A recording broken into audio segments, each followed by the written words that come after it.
పుష్పతో pan India స్థాయిలో మంచి గుర్తింపు తెచ్చుకున్నారు అల్లు అర్జున్. అందుకు తగినట్టుగానే హుందాగా వ్యవహరించి అభిమానుల మనసు దోచుకున్నారు.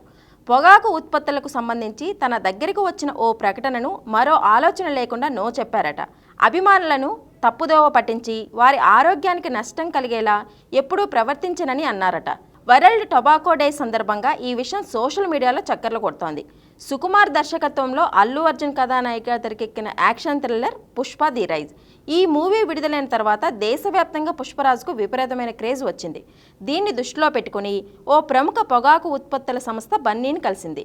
తమ ఉత్పత్తులకు ప్రచారకర్తగా ఉండాలని కోరింది. ఈ ఆఫర్ను ఆయన నిర్మోహమాటంగా తిరస్కరించారట. ఈ యాడ్ చేస్తే 10 కోట్ల వరకు ఇస్తామని ఆఫర్ చేసినా చేయనని స్పష్టంగా చెప్పారట అల్లు అర్జున్. నేరుగా తీసుకోకపోయినా పుష్ప ది రూల్లో పుష్పరాజ్ ధూమపానం చేసే ప్రతి సీన్లోనూ బ్యాక్గ్రౌండ్లో తమ బ్రాండ్ లోగో కనిపించేలా చూడాలని కోరిందట. అందుకు కూడా బన్నీ నో చెప్పారట.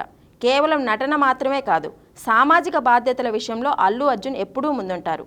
ఇప్పటికే మొక్కలు నాటే కార్యక్రమాన్ని తన వంతు ప్రచారం చేస్తూ అభిమానులను సైతం ఎంకరేజ్ చేస్తున్నారు. డబ్బు పేరు ప్రఖ్యాతల కన్నా కూడా అభిమానుల ప్రేమకే ఎక్కువ విలువనిస్తానని అనేకసార్లు చెప్పారు. ప్రస్తుతం ఆయన నటిస్తున్న పుష్ప 2 ఆగస్టు 15న ప్రేక్షకుల ముందుకు రానుంది. ఇటీవల విడుదల చేసిన ఈ సినిమాలోని పాటలు ఓ రేంజ్లో దూసుకెళ్తున్నాయి.